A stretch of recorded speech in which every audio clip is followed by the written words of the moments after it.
주식을 한다면 좋은 기업과 좋은 주식은 다르다. 를 알아야 합니다. 위에서 언급한 이번 영상은 좋은 기업과 좋은 주식은 다르다. 여러분은 주식을 하시면서 이런 생각을 한 번쯤 해보신 적 있으신가요? 국내 상장 기업 가운데 좋은 기업을 골라 투자를 한다면 결국 누구나 주식으로 돈을 벌 수 있지 않을까? 어쩌면 너무나 당연한 생각일지도 모릅니다. 실적은 꾸준히 성장하고 성장성도 뛰어나며 시장에서도 우량 기업으로 인정받는 회사라면 지금 당장은 아니더라도 시간이 지나면 결국 주가는 기업의 가치를 반영할 것이다 라고 말입니다. 저 역시 그렇게 생각했습니다. 그래서 틈날 때마다 국내 상장 기업을 공부하기 시작했습니다. 전자공시 시스템 등을 살펴보고 기업의 재무제표를 분석하며 매출과 영업이익을 비교했습니다. 또한 부채 비율과 현금 유동성까지 꼼꼼하게 확인하면서 좋은 기업을 찾기 위해 많은 시간을 투자했습니다. 그러던 어느 순간부터 이런 확신이 생겼습니다. 이 정도 기업이라면 잠시 손실이 발생하더라도 결국에는 수익으로 전환될 것이다. 라는 확신 말입니다. 하지만 시장은 저의 기대와 확신과는 다르게 전혀 다른 방향으로 움직이더군요. 왜 그럴까? 여러분도 한 번쯤은 이런 경험은 있지 않았나요? 분명 회사는 잘 운영되고 있었습니다. 매년 실적도 꾸준히 개선되고 있었고 부채 비율도 100% 이하였습니다. 뉴스도 긍정적이었으며 증권사와 전문가도 좋은 기업이라고 평가했습니다. 그런데 이상하게도 주가는 기대와 달리 오르지 않았습니다. 그리고 어느 시점부터는 오히려 조금씩 하락하기 시작했습니다. 그때마다 저는 스스로 이렇게 설득하였습니다. 이 기업의 가치는 시장에서 곧 인정을 받을 거야. 지금은 내가 보유한 종목보다는 방산이나 조선, 반도체처럼 다른 업종이 순환하며 시장을 주도하는 시장이니 내가 보유한 종목은 다음에 올 주도 섹터를 기다리며 지금은 잠시 쉬어가는 과정일 뿐이야 하며 기다리기 시작했습니다. 하지만 지금 돌이켜보면 가장 위험했던 것은 계좌의 손실 자체가 아니었습니다. 가장 큰 문제는 시장을 보는 저의 판단이 잘못된 것이었습니다. 좋은 기업이라는 논리가 확립된 순간부터 저는 시장의 큰 흐름을 보지 않게 되었다는 사실입니다. 그리고 좋은 기업이라는 믿음은 어느새 내 계좌의 손실까지 합리화하는 가장 강력한 근거가 되었다는 점입니다. 이유는 이러했습니다. 내가 매수한 종목의 회사는 문제가 없잖아. 지금은 아닐지라도 결국에는 제 가치를 반영하며 올라갈 거야. 조금만 더 기다려보자. 이러한 생각이 제 마음을 붙잡았습니다. 하지만 시장은 제 생각과 믿음을 전혀 반영하지 않는다는 사실이었습니다. 왜 그럴까요? 주식시장은 좋은 기업이라는 단순한 이유만으로 움직이지 않습니다. 물론 기업의 가치도 중요하지만 현재 시장에서 어떤 업종으로 자금이 몰리고 있는지, 투자자들의 관심이 지금 어디에 집중되고 있는지, 기관과 외국인의 수급이 어떤 방향으로 움직이고 있는지가 함께 맞아떨어질 때 비로소 주가는 움직입니다. 이 점을 반드시 기억하시길 바랍니다. 저 역시 이러한 사실을 이해하기까지는 상당한 시간이 걸렸습니다. 국내 코스피 시장은 1998년 7월 이후 2025년 4월까지 수많은 등락을 반복하면서도 장기적으로는 꾸준하게 우상향을 이어왔습니다. 그러나 시장 전체가 상승했다고 해서 모든 기업의 주가가 함께 오른 것은 아니었습니다.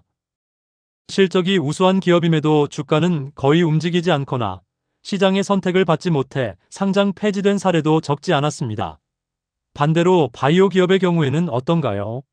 적자를 기록하면서도 특정 이슈인 신약 개발이나 기술 수출 기대감만으로 크게 상승하는 경우도 적지 않았습니다. 이러한 주식시장의 흐름을 처음에는 이해할 수가 없었습니다. 좋은 기업과 좋은 주식은 결코 같은 의미가 아니라는 사실을 말입니다. 왜 저 기업은 오르지? 내가 선택한 기업은 이렇게 좋은데 주가는 왜 계속 떨어질까? 이 질문에 대한 답은 시간이 지나면서 깨닫게 되었습니다. 개별 주식은 기업의 현재만 평가하는 곳이 아니었습니다. 오히려 시장 참여자들이 앞으로 무엇을 기대하고 있는지를 먼저 반영하는 곳이었습니다. 예를 하나 들어보겠습니다. 올해 초 언론에서는 열돔 현상으로 인해 역대급 폭염이 예상된다는 뉴스 보도를 접했습니다. 이때 대다수 개인 투자자들은 그 뉴스를 단순한 계절 뉴스 정도로 그냥 흘려버립니다. 하지만 시장의 큰 손들은 달랐습니다.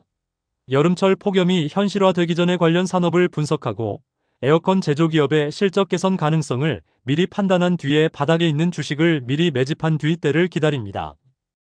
그리고 시간이 흘러 여름이 되었습니다. 뉴스에서는 연일 사상 최대 폭염, 야외 활동 자제, 에어컨 판매 급증이라는 보도가 이어졌습니다. 실제로 에어컨 판매량도 증가했고 기업의 매출과 영업이익도 개선될 것이라는 전망이 쏟아졌습니다. 그런데 이상한 일이 벌어졌습니다. 그동안 꾸준히 상승하던 주가는 오히려 슬금슬금 하락하기 시작한 것입니다.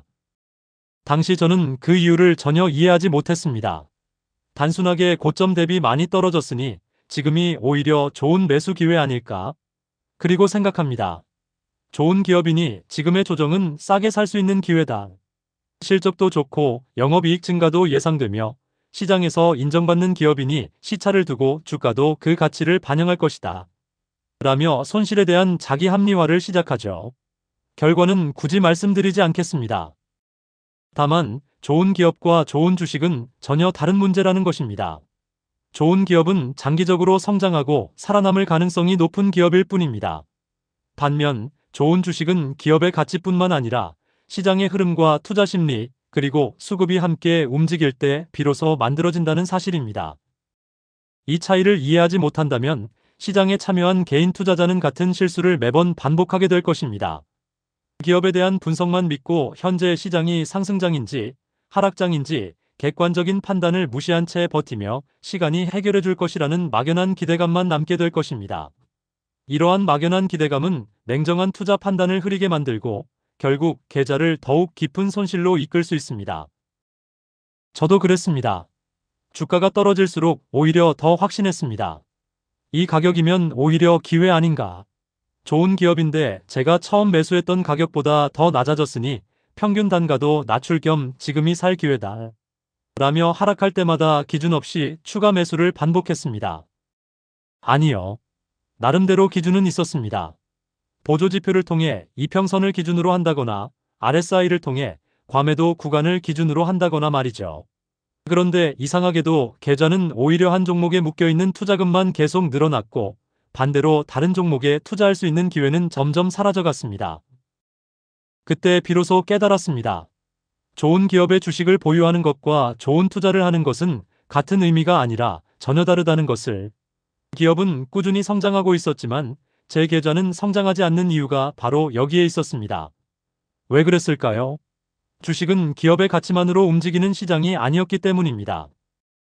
기업이 속한 업종이 지금 시장 중심에 있는지, 자금이 어디로 흘러가고 있는지, 그리고 시장의 방향과 기업의 흐름이 같은 곳을 향하고 있는지가 훨씬 중요했습니다.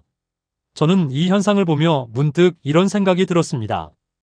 부부가 서로 다른 곳을 바라보면 같은 집에 살아도 멀어질 수 있습니다. 반대로 같은 곳을 바라보면 어떠한 어려움이 있어도 함께 앞으로 나아갈 수 있습니다. 주식도 마찬가지였습니다. 기업의 가치와 시장의 흐름이 같은 방향을 바라볼 때 비로소 강한 상승이 만들어지는 경우가 많았습니다. 그래서 투자자는 기업을 분석하는 능력과 함께 시장을 보는 안목도 함께 가져야 합니다. 지금 시장의 주도 업종은 무엇인지, 자금은 어디로 이동하고 있는지, 기관과 외국인은 어떤 업종을 꾸준히 매수하고 있는지, 그리고 시장 전체의 흐름이 상승 추세인지, 하락 추세인지를 함께 봐야 합니다. 이러한 흐름을 외면한다면 아무리 좋은 기업을 보유하고 있어도 오랜 시간 기다리기만 하는 상황이 반복될 수 있습니다. 특히 더욱 위험한 것은 좋은 기업에 투자한 사람일수록 손절이 더 어려워진다는 점입니다. 손절하면 자신의 판단이 틀렸다. 동시에 손실 확정이잖아. 이 돈이 어떤 돈인데 하며 어느새 자기 합리화를 통해 수익보다는 본전을 생각하게 됩니다. 그렇게 투자는 점점 희망에 의존하게 되고 냉정한 판단은 뒤로 밀려나게 됩니다. 그래서 버팁니다. 그리고 시간이 흐를수록 투자는 어느새 희망으로 변합니다.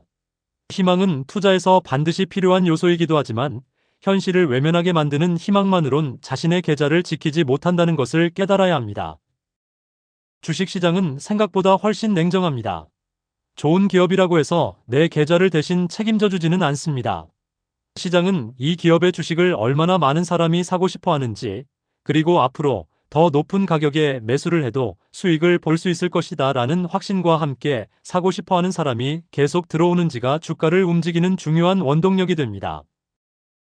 그래서 우리는 기업과 시장을 함께 읽는 연습을 꾸준히 해야 합니다. 지금 내가 매수하고자 하는 이 종목에 실제로 수급이 들어오고 있는지, 시장의 방향과 같은 길을 가고 있는지, 혹시 내가 기업이 아니라 단순하게 수익이라는 희망만 붙잡고 있는 것은 아닌지를 끊임없이 또 생각해야 합니다. 좋은 기업을 선택하는 것은 분명 투자에 있어 중요한 출발점입니다. 하지만 시장에서 살아남는 투자자는 좋은 기업만 찾는 사람이 아니라 좋은 기업과 시장의 흐름이 하나로 만나는 순간을 참고 기다릴 줄 아는 사람입니다. 명심하십시오. 좋은 기업은 성공적인 투자의 출발점일 수는 있습니다. 그러나 좋은 주식은 기업의 가치만으로 만들어지지 않습니다. 기업의 가치와 시장의 흐름, 그리고 수급이 같은 방향으로 움직일 때 비로소 좋은 주식이 됩니다. 이 차이를 이해하는 순간부터 투자의 관점은 완전히 달라질 것입니다. 이 사실을 잊지 마십시오. 감사합니다. 파트너 우진